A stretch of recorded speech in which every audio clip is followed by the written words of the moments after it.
Okay guys, Panzer J back here in Operation Champ. We're up to turn number 7, July 1939, and a lot of interesting developments this turn. So in Europe, Germany decided to declare war on several countries, and they took Yugoslavia, went into Poland, and also Belgium. And then on the UK French portion of the turn, they both declared war on Germany. So a lot of moving parts this last turn and some very interesting developments. Before I get into the U.S. turn, just a little bit of housekeeping from U.S. turn 6. So I had moved my ships here off the east coast of the United States because I knew there was restrictions on the Pacific Fleet. It says the U.S. has got to be at 35 IPPs, and at that point they may move ships in the Pacific and build facilities and send units to the Pacific islands. So since it didn't specify any of the ships in the Atlantic, I thought maybe I could have moved those. But after talking it over with some of the guys, that actually isn't possible. So those same restrictions are on the Atlantic fleet as well. So I moved all of those ships back to their original starting point. And then the only other piece of housekeeping is I finally got the latest order in from HBG. So I was able to swap out some of the units down here in South America. So I've got the markers down both for Brazil and Argentina. And then I've got the Argentinians are in the light gray there, and the Brazilian forces are in the light green. So that should be it for housekeeping. As far as the U.S. turn, we do have Categoric Cow did forget his recruitment roll for Argentina. So he is down to a single territory, so he needs a 1 here on this 12-sided die. So let's do his recruitment roll for him. And a 7 misses. So no additional forces for Argentina. So now we can start the U.S. portion of the turn. So the U.S. has 6 tech rolls, and we are now at the turn in the game where we can advance past stage 2 for tech. So let's see. We are going to try for jet fighters at stage 2, and that's an 8 or higher. We're going to try for long-range aircraft again, and that's not even on the board. We're going to try for strategic rockets at a 9 or higher, and that's at stage 1. Wartime economy at stage 2, 7 or higher. Improved construction at stage 2, 7 or higher.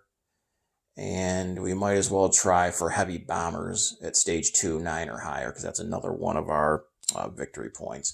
So in descending order, we've got our jet fighters first at an 8 or higher. And we got a 5, so we missed that. Heavy bombers, 9 or higher. 4, we missed that. Long-range aircraft, 7 or higher. A 9, we finally succeeded there. Strategic rockets, 9 or higher. A 1, we missed that. Wartime economy, 7 or higher. A 9, we succeeded there. And improved construction, 7 or higher. And a 7, we got that. So 3 out of 6. So I guess it's not horrible.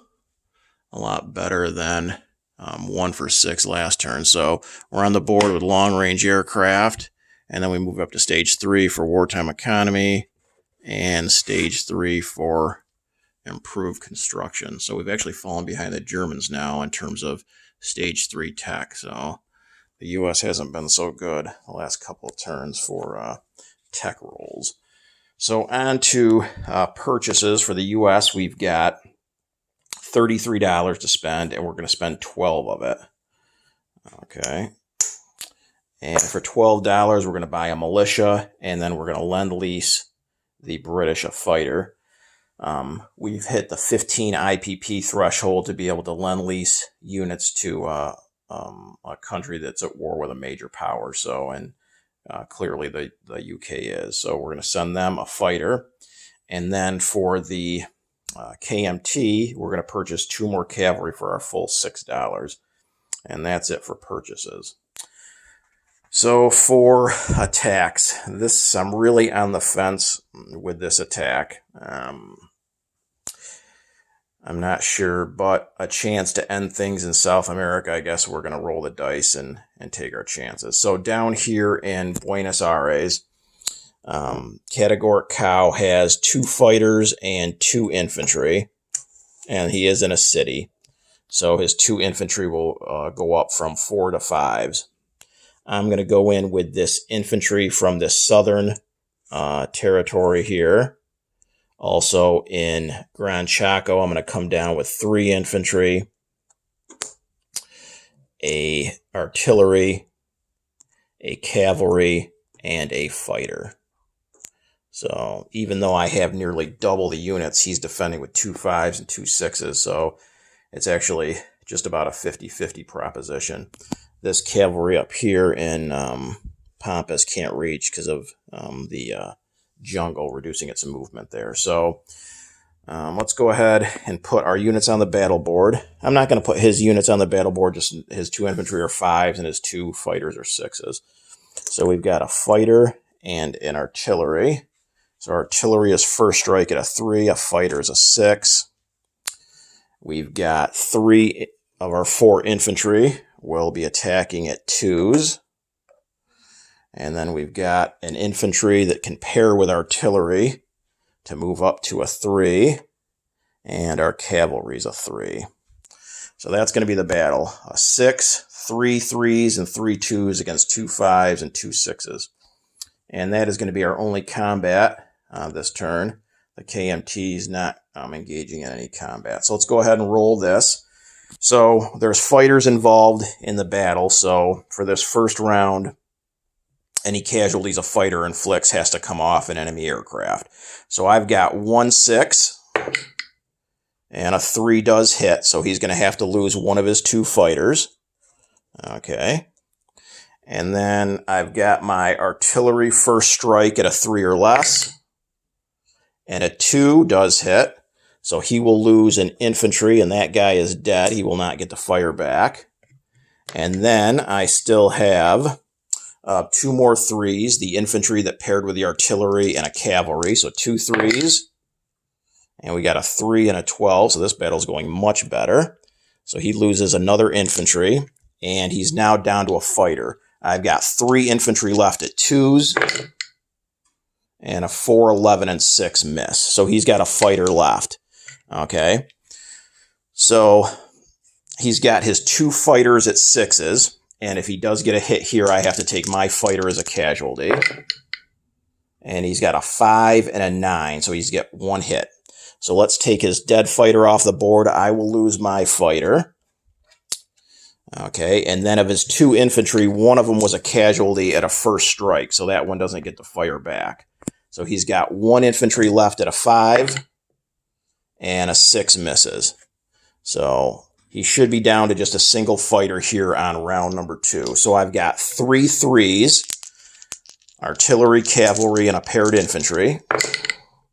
And we got a 1, 3, and a 5. So there's 2 hits, and he's down to his fighters. That should eliminate that. But I'll go ahead and roll my 3 2s for my 3 remaining infantry. No hits, a 4, a 6, and an 11. So we got 2 hits. We only needed 1. His fighter in return. That's pretty cocked, but we're going to count it as a 2. So that's another hit. So I will lose an infantry. So Buenos Aires should fall to Brazil. We've got 3 infantry left, a cavalry, and an artillery. And I'll put a marker down for Brazil there in a minute. So that should finish off the war between Brazil and Argentina. They now have no more land zones left. They do have a couple of naval units on the board. I'm not sure exactly what happens with those. My first time playing this expansion, so. But I believe that does finish them off. considering they now have no more land zones. So that is my only combat. So on to non-combat. This cavalry here in Pampas is going to move up 1 to Rio. The U.S., we are going to go ahead and actually no movements there. We still aren't at any kind of threshold to move anything. So for the KMT, we're going to move a few units. So we've got an infantry here in Shantung, and he's going to move over 1 to Sichuan. And then our stack of cavalry, which is 8 cavalry, is going to move up 1 to Sichuan. So I believe that now gives me 7 infantry and the 8 cavalry in Sichuan, along with the 3 militia. And that is it for non-combat. So on to unit placement. For the U.S., we've got our 1 militia. We're going to place him up in Alaska. I was thinking of getting a couple of militia to put down in Hawaii and Midway, but I'm not sure if that 35 IPP threshold that I obviously haven't reached yet, I think that prevents me from putting stuff down in Midway and Hawaii. I could be wrong, but the way I read it, it seems like I can't put anything on islands in the Pacific until I reach the 35 IPP threshold. Okay, so then we've got our Lend-Leased British fighter, and that can make its way from Washington to London. We're not at war, so they shouldn't be able to interdict. Plus, we have a free path anyways we can go through. C-Zone 24 there. So that makes its way to London. And then finally, our 2 KMT cavalry, we're going to place down in Sichuan. So now that should give us 10 cavalry now in Sichuan. And that should be it for the U.S. KMT. So on to collect income. So since the war is over in between Brazil and Argentina, I don't believe I get a recruitment roll for them. I do get a D12 roll for the U.S. to increase their income now that we're into July 39. So we get that roll. So let's see what we get, how much we go up on the U.S. income here. 11, there you go. I will definitely like that. So that jumps the U.S. from 19 to 30.